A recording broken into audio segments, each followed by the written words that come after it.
Sunday morning, a car tears through a neighborhood like a missile, and 3 kids were just seconds away from disaster. The driver crashes, takes off on foot, then forgets the one thing that can't run.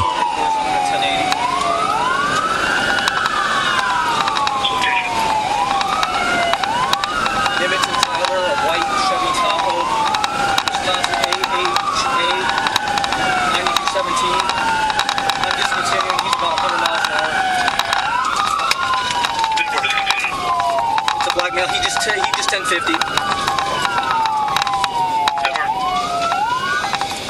He 1050 with another vehicle. I'm in the 1131 block. Lexington and Tyler. He's on foot. Black male. Where is he?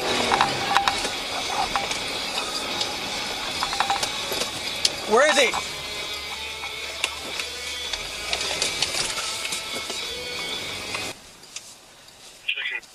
AHA 9712, and I have not located the guy.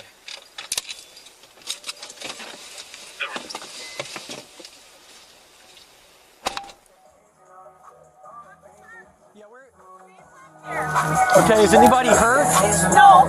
Thank God there's 3 little kids. We're going to go get the kids. Okay. This is the mom. Okay, yeah. But nobody's hurt? No, we're inside. Okay, was this a parked car? Yeah. Okay, do we know where the guy went? That's what I'm trying to find. He went that way. He had a red shirt on. Okay, black male?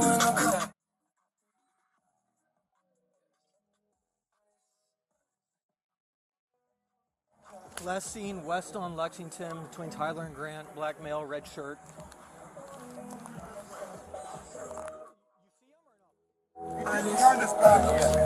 He did behind where? He went that way. His house is this way. Okay.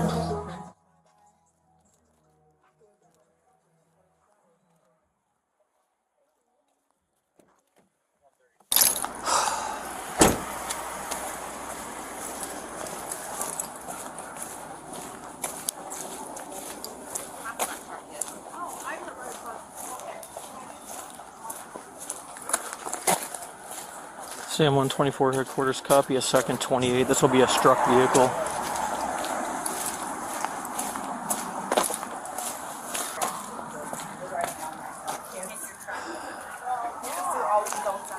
Were there kids outside when this happened? I don't think they were. Okay. Is everybody accounted for? Yes. Okay. Yeah. Okay. Who lives here? He does. Okay. Whose vehicle is this one? That's his. Okay. So, if anybody's out and about in the neighborhood, we're still looking for the driver. That way, so Yeah, I saw him run, but I mean, from a distance, I was in there, so. What concerns me is we've got people with like open garages and how, people are home and yet, Yeah. so. I saw him come through there. I'll call my house, which is 2 blocks away, and just tell them to close the garage door and to tell that word to all the neighbors. That would. What'd you after him for? Driving really fast down on State, and I lit him up, and he just took off at 100, so I discontinued, and 100? he had been going at least 100 down the street. Yeah, I saw That'd that. be my guess. I stopped way back there Well, because this is end game, man. There's houses there. You I can don't make know. that turn. I don't know. Can I get your information? Do you have a driver's license or whatever for your vehicle, and then insurance information? It was parked, correct? Okay. Yeah, no, I just got home.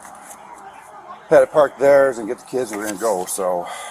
And I just want to confirm everybody's accounted for. Yeah, we're good. Okay. Alrighty.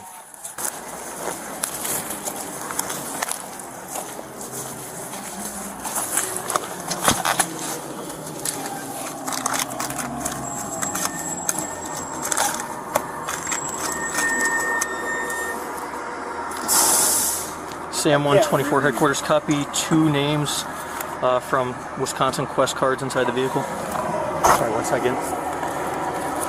First will be a Malik A.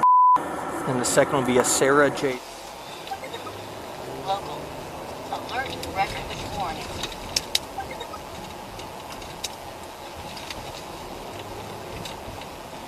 Sam 133, I think he's going to be in front of the liquor mart right now. It does appear to be Malik.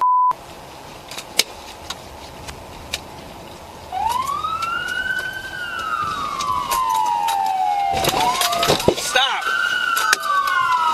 Turn around, put your hands behind your back.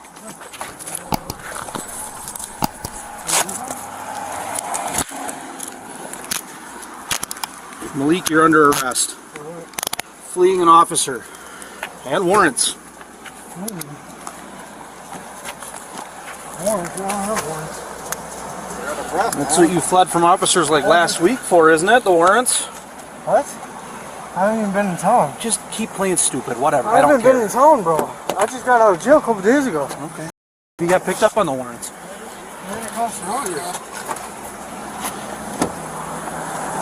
133 headquarters. 10-2, Malik's in custody.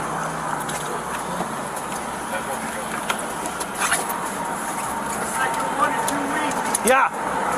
He doesn't know anything about it. I wasn't here. I just got to town like 2 days ago. Oh, really? Like I said, Malik, you can keep playing stupid. Dude, I saw you. This guy saw you. I tried to pull you over when you were doing probably 50 down coming to the roundabout. Why Yeah, I got time for you, man. I need to know if this is a stolen car or not. It could And then I need to know who's going to tow it, unless we just want to have A to Z tow it. Wait, right down. Yep. I'm coming south on State Street by the roundabout by the churches. Okay. All right? And as I'm coming to the intersection, I see this car just flying down, Hamilton? Flying down Hamilton going west. And he comes to the roundabout, and he's almost on two wheels at the roundabout. And he just keeps going. He sees me and just goes. So then I go through the roundabout, light him up. He makes the turn on, Tyler here. And at that point, I had the red and blue lights on. He just guns it. I called out the 1080, and then I immediately said I'm going to discontinue because he was clearly going about 100 miles an hour. And then right as I was, slowing to a descent, I saw him kind of brake around this curve, and then I saw the vehicles move in the air. So these kids had been out not too long before that, so we're lucky that somebody didn't get killed. Okay. Go ahead and hop out. I'm going to get a search on you. Turn and face the car. Do you have anything on you I should be concerned about? Anything that would poke me or stick me? So I heard you guys were wondering if it's stolen? I'm not going to talk to you about that right now, being that you're in custody. But if you'd like to talk to us, well, go ahead. If you'd like to talk to us, we can certainly get your rights read to you before we discuss the case. Yeah, it's my friend Adam. His dad's out of town, so Adam said I could drive it.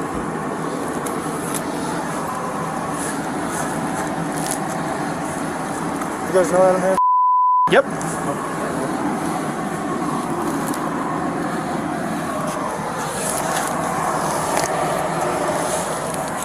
Turn for me.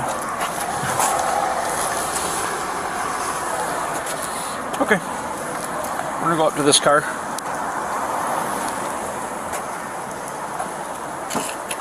Switching cars? Yep. What's that? Why are you doing that? Because I'm supposed to go home in 20 minutes. Oh, okay. My partner's gonna drive you down to the jail. Hey. What's up? So, my property will come in? It's probably gonna go into evidence. Yep. My phone and backpack? Yep. Why is that? Because you're denying having fled from us, and we found your shit in the car, so we're going to take it as evidence, and whatever we don't need will get returned to you, yeah. Okay.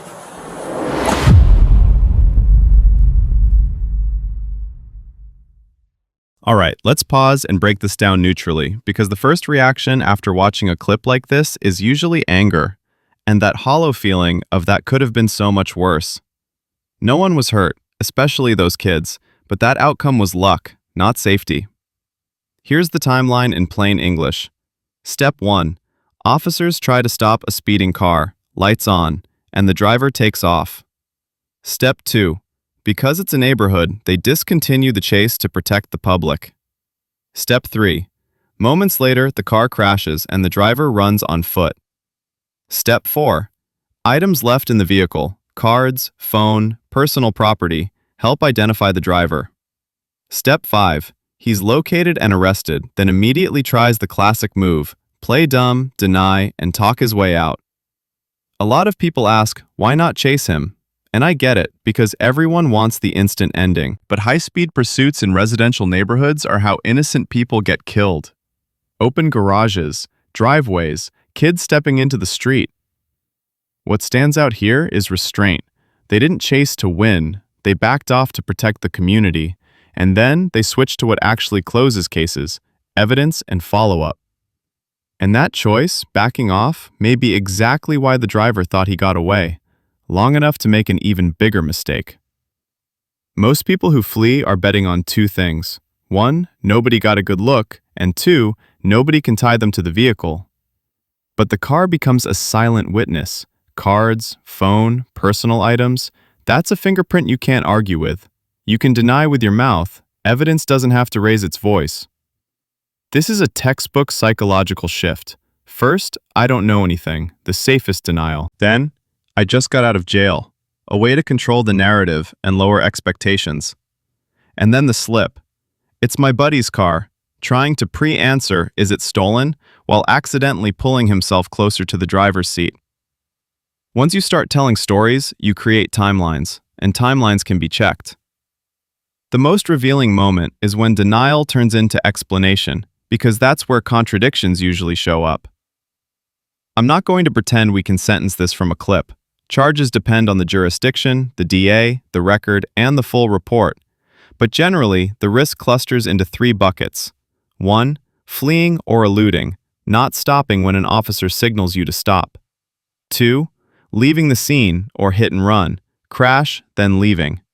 3, reckless endangerment or similar, extreme speed in a residential area where people, especially kids, can be present.